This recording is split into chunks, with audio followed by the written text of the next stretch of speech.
आज हम अध्याय 3 में दो चर वाली रैखिक समीकरणों का ग्राफिक विधि से हल सीखेंगे। पिछली क्लास में हमने सीखा था कि दो चर वाली रैखिक समीकरणों को किस प्रकार से बीजगणितीय रूप में निरूपित किया जाता है, किस प्रकार से उसको ग्राफिक निरूपण किया जाता है। तो आज हम सीखेंगे उसको किस प्रकार से ग्राफिक विधि से हल किया जाता है। इस समीकरणों को हल करने से हमारा तात्पर्य ये होता है कि जो उसमें दो चर होते हैं x और y, उनका एक निश्चित मान निकालना। निश्चित मान निकालने को ही हम कहते हैं कि समीकरण को हमने हल कर दिया, और वो जो मान जो x और y के हमने निकाले हैं वो उन दो समीकरणों को सेटिस्फाइड भी करने चाहिए। तो सीखते हैं ग्राफिक विधि द्वारा हल। इसके लिए मैंने दो समीकरणें यहाँ पे दे रखी हैं। पहली समीकरण है x + 3y = 6 और 2x - 3y = 12। इसको मैं समीकरण नंबर 1 कह देता हूँ, इसको मैं समीकरण नंबर 2 कह देता हूँ। आइए देखते हैं इसका हल कैसे होता है। देखिए समीकरण 1 से सबसे पहले समीकरण 1 से आप x की वैल्यू निकाल लीजिए। x + 3y = 6। इसका पक्षांतर कर लें। पक्षांतर करने पे आपको पता है कि चिन्ह बदल जाते हैं, तो 3y यहाँ जाके बन जाएगा -3y। और इस समीकरण की अब आप बनाइए टेबल। मैंने आपको पिछली क्लास में भी बताया था और अब मैं फिर बता रहा हूं कि x और y के ऐसी वैल्यू निकालें जो आप अपनी ग्राफ पेपर पे आसानी से प्लॉट कर सकें। ऐसा ना हो कि आपने y की बहुत ऐसे मान दे दिए जिससे कि समीकरण में रखे x के बहुत बड़े बड़े मान आ गए और फिर ग्राफ पेपर पे प्लॉट करने पे बड़ी दिक्कत हुई, ग्राफ पेपर के बाहर बिंदु चले गए। तो ऐसा नहीं करना। यहीं पे हमें स्मार्ट वर्क करना है, यहीं पे हमें स्मार्ट वर्क सीखना है कि x और y की वैल्यू तो आप दें, लेकिन ऐसी वैल्यू दें कि वो हमारे ग्राफ पेपर के आ जाए आराम से। दूसरा, आपको इस बात का बहुत ध्यान रखना है कि कम से कम 3 मान आपको x और y के देने हैं। इन मानों को आप 4, 5, 6 भी कर सकते हैं, लेकिन कम से कम आपको 3 ही मान रखने हैं। 3 से आप कम मान में काम नहीं चलेगा, आप भ्रमित हो जाएंगे, आपके ग्राफ नहीं बनेगा।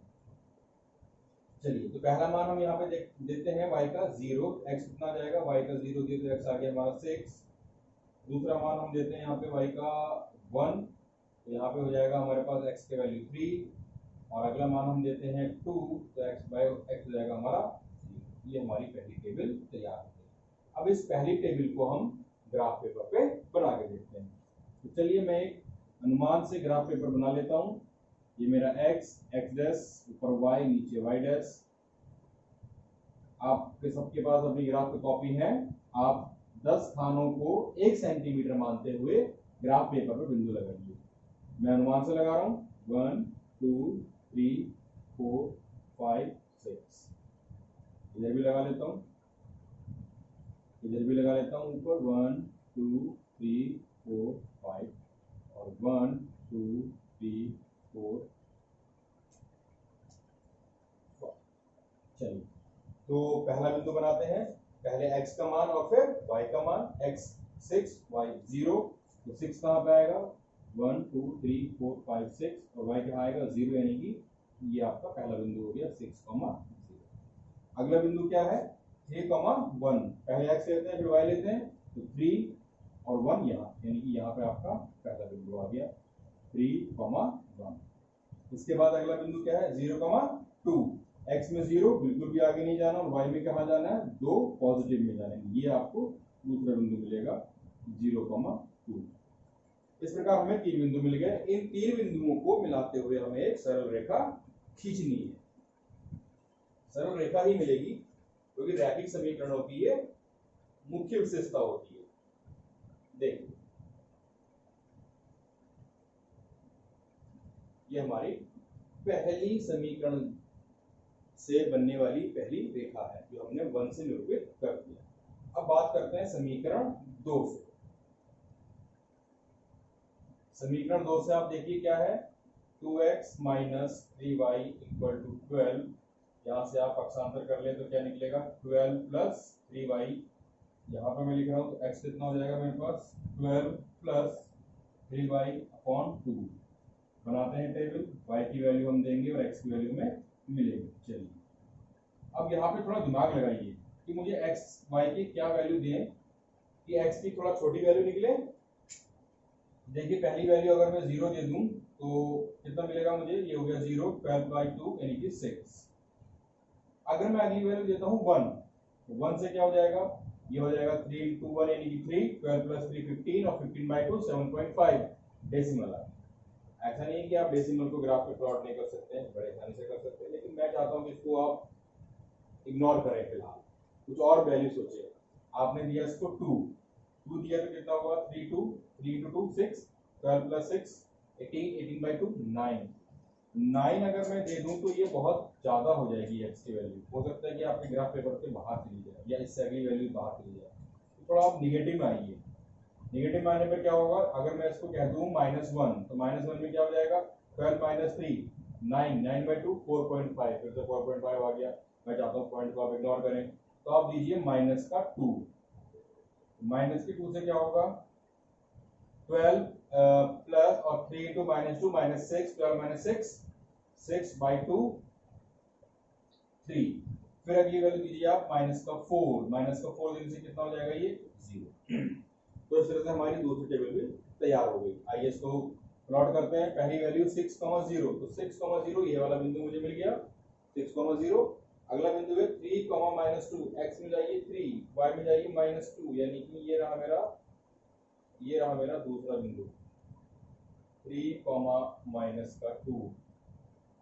फिर अगला बिंदु है 0, -4, x में 0 और y में -4, यानी कि यहाँ पे आप आ गए 0, -4। इसको मिलाइए एक सरल रेखा से, तीनों बिंदुओं को मिला दीजिए। देखिए आपके बिल्कुल बिंदु भी लाइन पर होंगे, मेरे बिंदु क्योंकि मैं अनुमान से बना रहा हूं ग्राफ, थोड़ा सा दाएं बाएं हो सकते हैं बट आपके नहीं होंगे। देखिए तो ये हमारी दूसरी समीकरण से बनने वाली दूसरी रेखा। अब देखिए दोनों रेखाएं किस बिंदु पर एक दूसरे को काट रही हैं, वो बिंदु है 6,0, यानी कि हमारा पहला मान हो गया 6 और दूसरा मान क्या हो गया 0। इस तरह से जो रेखाओं का प्रतिच्छेद बिंदु होगा वो आपको एक यूनिक अद्वितीय हल देगा, यानी दो रैखिक समीकरणों से बनने वाली रेखाएं जिस बिंदु पर काटेंगी वो बिंदु उन दोनों रेखाओं का एक अद्वितीय हल होगा, उन समीकरणों का एक अद्वितीय यूनिक हल होगा। इस बात को आप ध्यान रखें। तो क्या ये वैल्यू सही है, तो चेक कर लेते हैं। पहली समीकरण में रखिए x6 y0 तो 6 आएगा, दूसरे में रखिए x6 y0 तो 12 = 12 आएगा, यानी कि ये समीकरण है, ये आंसर दो समीकरणों सही है। एक और सवाल लेते हैं, देखते हैं।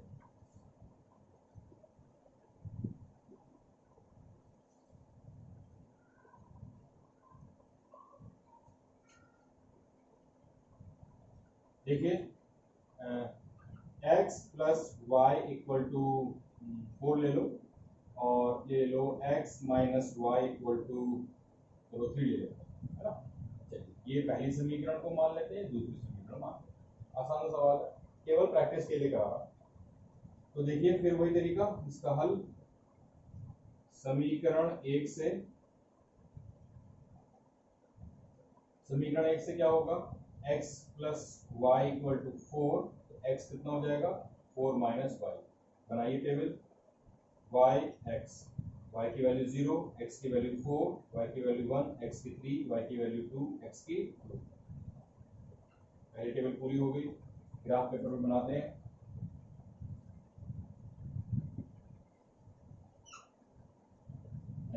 x डैश ऊपर y नीचे y डैश। देखिए पहला बिंदु कितना 4 पर हमारा अधिकतम जा रहा है, तो मैं एक एक सेंटीमीटर अनुमान से ले लेता हूँ, इधर भी ले लेता हूँ, ऊपर भी ले लो और इधर भी ले लो, दूर हो गया पास में। चलिए तो पहली वैल्यू कितनी है 4,0, x पे जाइए 4 और y पे जाइए 0, यानी कि ये आपका पहला बिंदु है 4,0। दूसरा बिंदु क्या है 3,1, x पे 3, y पे 1, यानी कि ये है आपकी दूसरा बिंदु 3,1। अगला बिंदु है 2,2, x पर 2 y पर 2, यानी कि ये है आपका अगला बिंदु 2, इन तीनों को एक मिला लो जरा, ये मिलेगा आपको।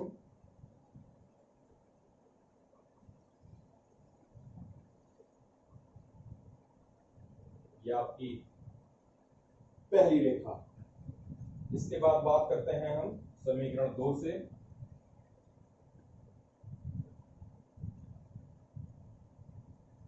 समीकरण 2 से क्या होगा, x minus y equal to 3 दिया था, तो यहाँ से मेरा x कितना निकल के आ जाएगा, 3 प्लस वाई, दीजिए y की वैल्यू, y की और x की निकाली, y की पहली वैल्यू दी मैंने 0, तो x कितना आ गया मेरे पास 3, y की अगली वैल्यू क्या है मेरे पास 1, तो x कितना हो जाएगा 4,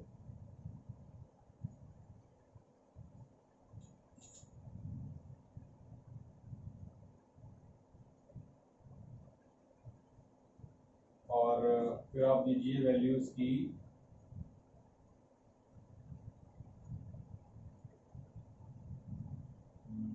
टू दे देते हैं हम लोग, तो 2, और यहाँ आ जाएगा मेरे पास x की वैल्यू कितनी हो जाएगी 5। तो इस तरह से हमारी ये टेबल पूरी हो गई। आइए इसको यहाँ पे ड्रॉ करते हैं। पहला बिंदु है 3,0, x पे जाइए 3, y पे 0, यानी कि ये हमारा पहला बिंदु मिलेगा। दूसरा बिंदु मिलेगा हमारा 4,1, तो 4 पे जाइए और 1, यानी कि ये हमारा, ये मैं लिख देता हूँ 3,0, ये मेरा बिंदु हो गया 4,1। अगला बिंदु क्या मिलेगा आपको 5,2, तो ये 5 होगा, और 2 कहाँ है आपका, ये है आपका 2, ये 5, यहाँ से 5 और ऊपर गए हम 2, यहाँ कहीं मुझे मिलेगा दूसरा बिंदु 5,2। इसको मिलाते हुए लाइन आप ड्रॉ करिए।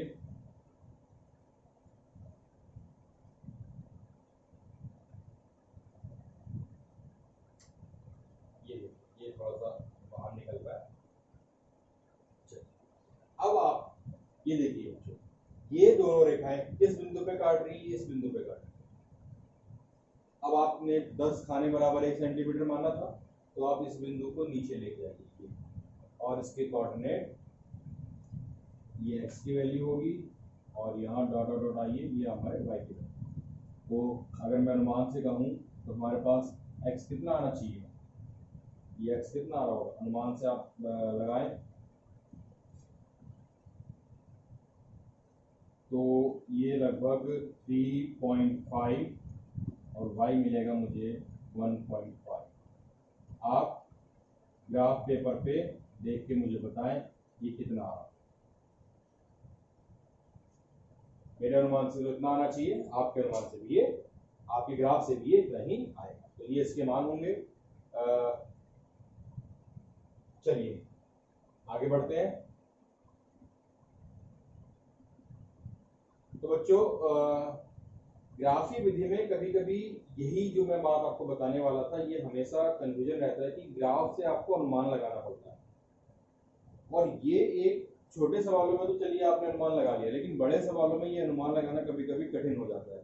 ग्राफीय विधि में एक और दिक्कत ये है कि अब बड़ी जब हम समीकरणें लेते हैं तो वो कभी कभी ग्राफ पेपर पे उनको प्लॉट करना भी थोड़ा मुश्किल काम हो जाता है और लंबा टाइम लगता है उसमें। तो इसलिए हम इन के अतिरिक्त, इस विधि के अतिरिक्त और दूसरी विधियों को भी ज्यादा चलन में यूज करते हैं, जैसे प्रतिस्थापन विधि, जैसे विलोपन विधि, जैसे वज्र गुणन विधि, है ना। इन विधियों को भी अगली क्लास में सीखेंगे।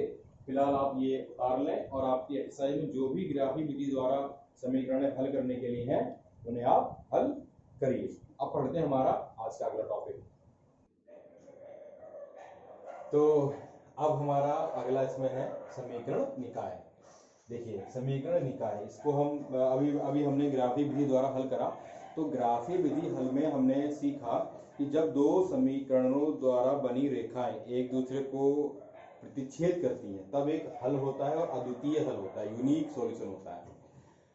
तो इसका अगर रिवर्स सोचें कि अगर दो समीकरणें का कोई हल है या कोई हल नहीं है, तो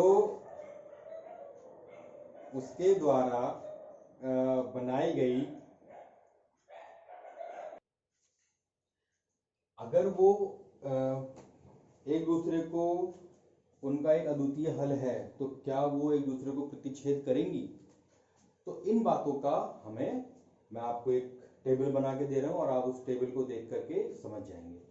मान लीजिए हमारे पास दो समीकरणें हैं, a1x plus b1y plus c1 equal to 0 और दूसरी है a2x plus b2y plus c2 equal to 0। ये हमारे पास दो समीकरण हैं। चलिए, और हम मान लेते हैं, यदि मैं एक टेबल बना देता हूं आपके लिए, ठीक है, यदि पहली टेबल ले लेते हैं हम लोग a1 अपॉन a2 और इधर लिखता हूं मैं b1 अपॉन b2, यहां भी ये लिख रहा हूं a1 upon a2 b1 upon b2 और यहां भी ये लिख देता हूं a1 अपॉन a2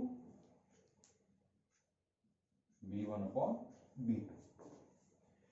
और अगर ये हमारे पास दो समीकरण है, आपको a1 a2 b1 b2 पता है क्या है, ये गुणांक कहलाते हैं, चरों के गुणांक, और c1 c2 क्या है, ये है कांस्टेंट। आपने देखा कि समीकरण देखा तो ये c1 c2 वही कांस्टेंट है जो इंटरसेप्ट बताते हैं कि ये x अक्ष को और y अक्ष को कहां पर कितनी दूरी पर काटेंगे। तो यहां पर ये हमारे पास कांस्टेंट नंबर है, ठीक है। चलिए, तो बात करते हैं आगे कि अगर a1 अपॉन a2 और b1 अपॉन b2 मैंने तीनों कॉलम में लिख दिया है, अगर a1 upon a2 is not equal to b1 upon b2 और a1 upon a2 is equal to b1 upon b2, मैं एक में उसको मना कर रहा हूं कि a1 अपॉन a2 का रेशियो b1 अपॉन b2 के रेशियो के इक्वल नहीं है, इसका अनुपात इसके अनुपात के इक्वल नहीं है। और मैं यहां कहता हूं कि चलिए मान लेते हैं यहां पे बराबर है, तब क्या होगा? तो देखिए, अगर इनका अनुपात बराबर नहीं है तो दोनों रेखाएं एक दूसरे को प्रतिच्छेद करेंगी। लिख लो आप, प्रतिच्छेद करेंगी।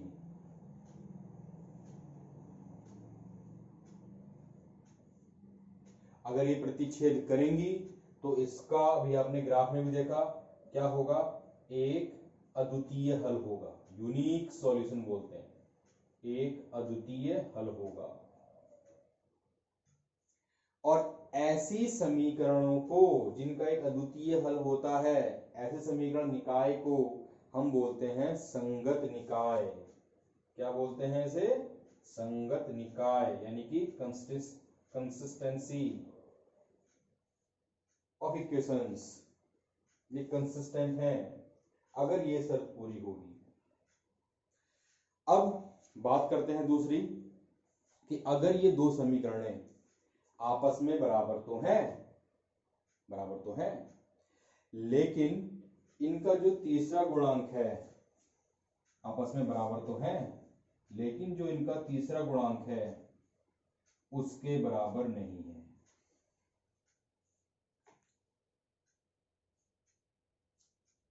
जो तीसरा गुणांक है उसके बराबर नहीं है, तब क्या होता है? तो बच्चों देखिए, अगर ये तीसरे गुणांक के बराबर नहीं है तब हमारी जो दोनों रेखाएं हैं वो समांतर होंगी, ये प्रतिच्छेद नहीं करेंगी, रेखाएं समानांतर होंगी। अगर ये दो रेखाएं समानांतर होंगी तो क्या वो एक दूसरे बिंदु को एक दूसरे को किसी बिंदु पर काटेंगी? पैरेलल रेखाएं होंगी तो वो एक दूसरे को किसी बिंदु पर नहीं काटेंगी, और अगर वो नहीं काटेंगी तो कोई हल भी नहीं होगा, कोई हल नहीं होगा। और ऐसे निकाय को जिसका कोई हल हो ही ना, हम बोलते हैं असंगत निकाय, इनकंसिस्टेंस।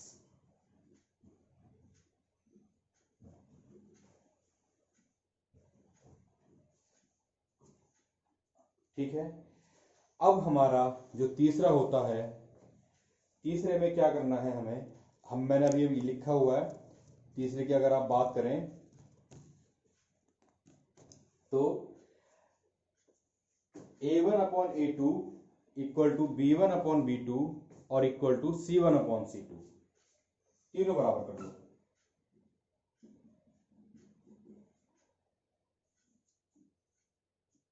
अब अगर ऐसा है अनुपात, तो इसका मतलब है कि जो दो रेखाएं हैं, जो दो समीकरणें आपको दी गई हैं, इनसे जो रेखाएं बनेंगी वो रेखाएं संपाती हैं। संपाती का मतलब होता है कोलिनियर है, मतलब एक दूसरे के ठीक ऊपर है। देखिए पैरेलल में क्या होता है, समानांतर में होता है कि दो रेखाएं एक दूसरे से समान दूरी पर हो, पहली रेखा दूसरी रेखा। और संपाती ये कहलाती है समानांतर रेखाएं, समानांतर, पैरेलल बोलते हैं। और ये पहली रेखा और ये इसके ऊपर दूसरी रेखा, ये यहां तक मान लीजिए पहली रेखा और ये फिर उसके ऊपर दूसरी रेखा, ये क्या होगी हमारे पास, कोलिनियर या संपाती, ये संपाती रेखा कहलाती है। तो अगर ये कंडीशन होगी तो हमारे पास जो रेखाएं बनेंगी वो कैसी होंगी, कोलिनियर या संपाती रेखाएं। अगर संपाती रेखाएं हैं तो संपाती रेखाएं एक दूसरे को तो हर एक बिंदु पर टच करती हैं, हर बिंदु पर ही टच करेंगी, तो हर बिंदु पर टच करेंगी तो कितने हल हो जाएंगे उसके, अनंत हल हो जाएंगे, अनंत हल संभव है। और इस चूंकि अनंत हल है, इस तरह के हम निकाय को क्या बोलते हैं, इसे भी हम बोलते हैं, ये हमारा संगत निकाय है। ये आप टेबल ध्यान से देख लें, इसको समझ लें। ये जो पॉइंट्स मैंने आपको लिखवाए हैं ये आपके बहुत काम आने वाले हैं, ये आपके ऑब्जेक्टिव में पूछे भी जाते हैं और आसानी से आप देख कर ये आइडिया भी लगा सकते हैं कि ये समीकरण हल होगी या नहीं होगी। अगर आपको समझ में आ गया कि भाई A1/A2 equal to B1/B2 but not equal to C1/C2, तो आप फिर सीधे सीधे लिख दें उसको कि इस समीकरण का कोई हल होगा ही नहीं, तो उसे सॉल्व करने की आवश्यकता क्या है। ये स्मार्ट वर्क है ना, ये जो नंबर दिलाएगा आपको। तो इस चीजों का इसका आप ध्यान रखें। या ऐसी कोई समीकरण आ जाए उसको आप पहचान लें तुरंत, रेशियो ले लें, पहचान लें तुरंत कि भाई संपाती रेखाएं हैं, इसके अनंत हल होंगे, अनंत हल होंगे तो ये आप इसको सॉल्व करें, या इसके यूनिक हल होंगे तो आप इसको सॉल्व करें, तो ये आपका एक आइडिया मिल जाता है। ठीक है, चलिए मैं कुछ सवाल इसमें आपको देता हूं और फिर हम और चर्चा करते हैं। तो हमारे पास यहाँ पे एक सवाल है जिसमें लिखा है कि यदि दो चरों वाले रैखिक समीकरण युग्म संगत हैं तो इनके द्वारा प्रदर्शित रेखाएं होंगी। देखिए अभी आपको टेबल मैंने बताई, उस टेबल को आप ध्यान से देखें और उसको मुझे बताएं। अगर समीकरण युग्म संगत है तो बताइए प्रतिच्छेद करेंगी, समानांतर होंगी, संपाती होंगी या दोनों, प्रतिच्छेद और संपाती। तो देखिए जब संगत की बात की थी, संगत निकाय की बात की थी, तो वो दो कॉलम में मैंने आपको बताया था कि वो प्रतिच्छेद भी करेंगी और संपाती भी होंगी। आपको टेबल में देखिए तो हम डायरेक्ट कह सकते हैं इसका आंसर क्या होगा, प्रतिच्छेद करती हैं या संपाती होती हैं। एक और सवाल लेते हैं, देखिए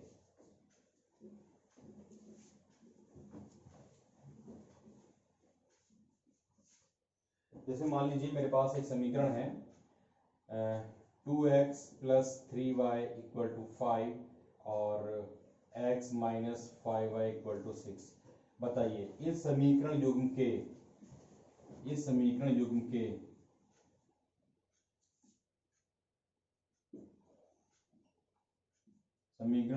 कितने हल हैं।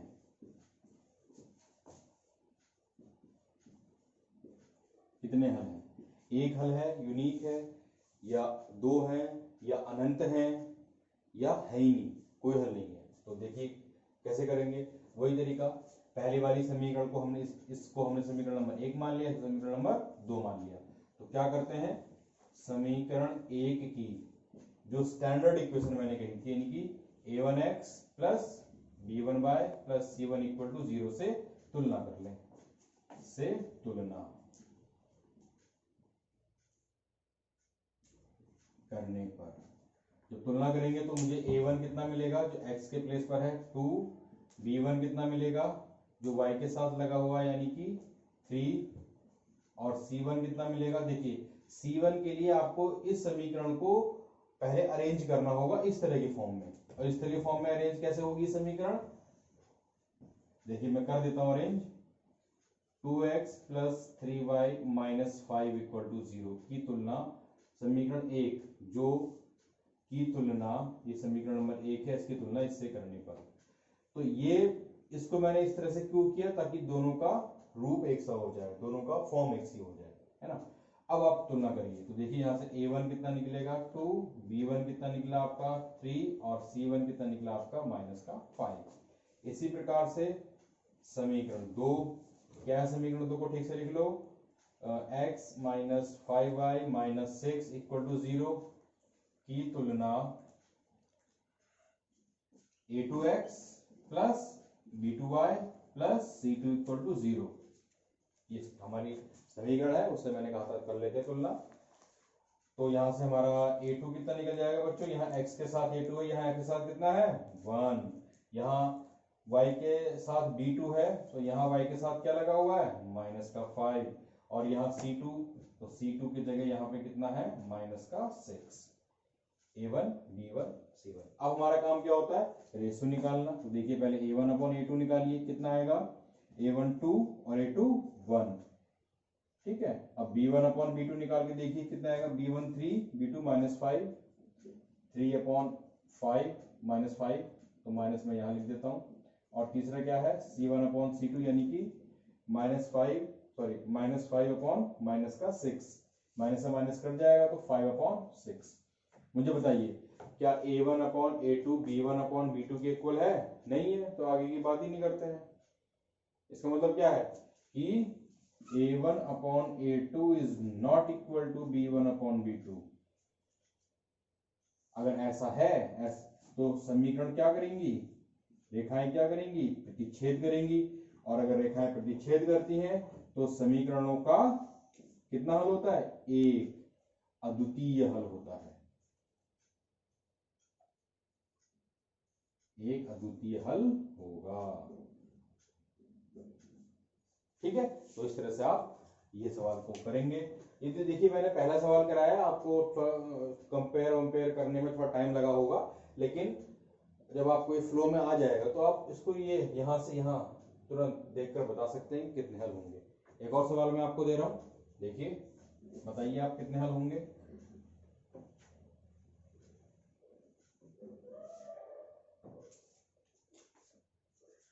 To x plus 3y plus 6 = 0, और यहां कह देता हूं x प्लस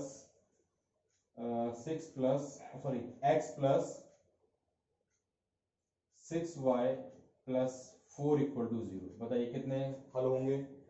तो a1/a2 कितना आ रहा है 2, और b1/b2 कितना आ रहा है 3/6 1/2। a1/a2 b1/b2 के बराबर नहीं है, इसका मतलब एक ही हल होगा, ठीक है, आपने पता लगा लिया। ऐसे आप कुछ होमवर्क में मैं आपको दे देता हूं सवाल, वो आप करिएगा घर से और प्रैक्टिस कर लेंगे तो आपको ये आइडिया मिल जाएगा पहले ही कि समीकरण को मुझे हल करना है या नहीं करना है, ठीक है। तो चलिए ये सवाल कुछ घर से करिएगा, जो ना आए मुझे बताइएगा। x plus y equal to 4 और x minus 2y equal to, sorry इसको 2 कर देते हैं, इक्वल टू 6, इसके कितने हल होंगे अभी बताइए आप मुझे। x plus y equal -2 equal to 0 और x प्लस, यहां मैं कर देता हूं 2x plus 4y equal to 2, और ये मैं कर देता हूं x plus 2y equal to 1 equal to 0, इसके कितने हल होंगे, ठीक है। एक और सवाल मैं आपको दे रहा हूं, x प्लस या 2x plus 4y equal to 6 और 4x minus 2y equal to 3, इस समीकरण के कितने हल होंगे, ये आप नोट कर लीजिए और मुझे बताइएगा कि आपने इसको, या आप बहुत जल्दी कर लेंगे, बस आपको तुलना करनी है इन समीकरणों की स्टैंडर्ड समीकरण से। इसके बाद जो हमारा वीडियो होगा, वीडियो 3, उसमें हम सीखेंगे कि इन समीकरणों को प्रतिस्थापन विधि से कैसे हल किया जाता है। फिलहाल के लिए धन्यवाद।